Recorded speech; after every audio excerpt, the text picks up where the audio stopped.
Hello दोस्तों, thrill पर आपका स्वागत है। मैं फिर से आपके लिए एक रोमांचक कहानी के साथ आया हूं। तो चलिए कहानी शुरू करते हैं सुनील के साथ। अभिषेक और अमित दो भाई थे। अभिषेक 13, अमित 10 साल का था। अमित और अभिषेक एक ही स्कूल में पढ़ते थे और जब भी घर आते दोनों, अमित को पापा से बहुत मार पड़ती थी, क्योंकि अमित अक्सर लोगों को मारता रहता था। दूसरों की टिफिन चुरा लेना और सबको परेशान करना, ऐसा ही कंप्लेन अक्सर स्कूल से भी आता रहता। एक सुबह जब उनकी माँ किचन में गई चाय बनाने, तो देखती है गैस के सारे पाइप टूटे थे, बेसिन्स के पाइप टूटे थे और सारे किचन में बस पानी पानी था। वो भी अभी अमित को मारते मारते बहुत थक गए थे। एक दिन वो दोनों ने सोचा अमित को एक बार डॉक्टर से दिखाना चाहिए, तो उन्होंने अमित को डॉक्टर के पास लेके गए। डॉक्टर ने लगभग सब कुछ चेक किया, पर फिर भी डॉक्टर को समझ नहीं आया, तो कुछ दवाइयाँ देकर आराम करने को कहा। लेकिन घर में तोड़फोड़, सामान गायब होना, मिरर का टूटना लगातार बढ़ते जा रहा था। एक दिन तो हद तब हो गई जब अमित के मम्मी पापा रात को देर से घर आए। जब माँ रूम में गई कि कुछ ही पल में अंदर से जोर से चीखने की आवाज आई। पापा भागते हुए जैसे ही अंदर गए, वो उसी तरह चीखने चिल्लाने लगे। पूरे घर में कांच के टुकड़े पड़े हुए थे जो उनके पैरों में पूरी तरह से घुस गए थे। उन्होंने अपने आप को किसी तरह संभाला और फौरन अमित को लेके मेंटल असाइलम गए। वहाँ के डॉक्टर्स ने अमित का कुछ टेस्ट लिया, पर सारे के सारे टेस्ट नॉर्मल निकले। लेकिन फिर भी अमित के मॉम डैड की बातों की वजह से अमित को वही ऑब्जर्वेशन में रखा गया। जब से अमित गया, उसी दिन से घर में बहुत शांति रहने लगी। कुछ दिन बीते, सब सही चल रहा था, लेकिन अमित भी तो उनका ही बेटा था। अभिषेक ने भी कहा कि लेके आ जाओ अमित को, और साथ ही साथ डॉक्टर की तरफ से सारे रिपोर्ट्स भी अच्छे ही थे। अमित को घर लाए। दिन भर सबने अच्छे से वक्त बिताया।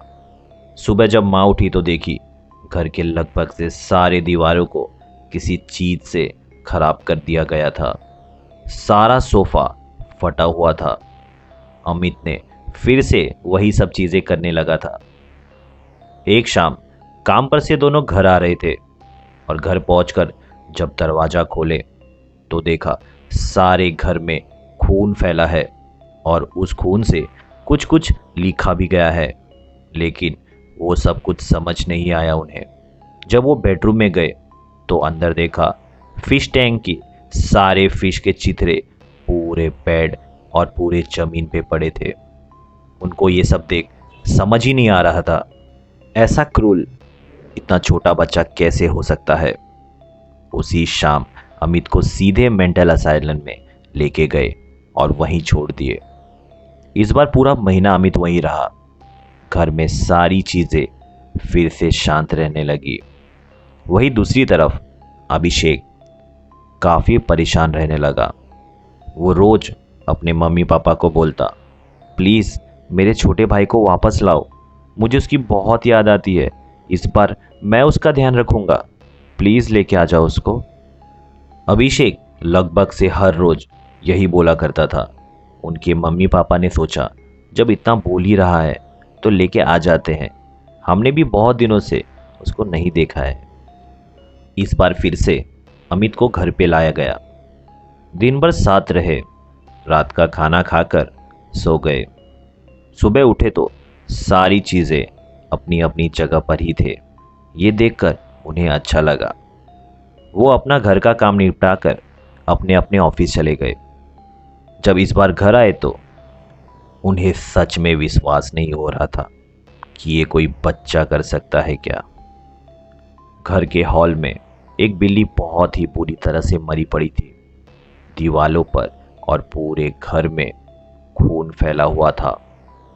ऐसा लग रहा था जैसे बिल्ली को दीवालों पे पटका गया हो और साथ ही साथ उस बिल्ली को पूरे घर में घसीटा गया हो। अमित को इस बार पापा ने बहुत मारा और इस बार जब तक पूरी तरह ठीक नहीं हो जाता तब तक मेंटल असाइलम में ही रखने को कहा उसे। 3-4 महीने बीत गए। अब अभिषेक कुछ नहीं कर पा रहा था। हाँ, आपने सही सुना, क्योंकि अब अमित तो मेंटल असाइलम में है। अभी अभिषेक कोई तोड़फोड़ भी नहीं कर पा रहा था। अगर अभी वो ये सब करता तो सबको पता चल जाता कि ये अमित नहीं अभिषेक कर रहा था।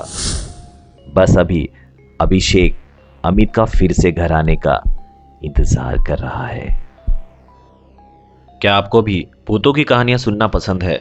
क्या आपको भी भूतों की कहानियां सुने बिना नींद नहीं आती है? मैं सुनील कुछ इसी तरह की वीडियो बनाता हूँ। एक बार आप विजिट करें और सुने कुछ डरावनी कहानियां सुनील के साथ।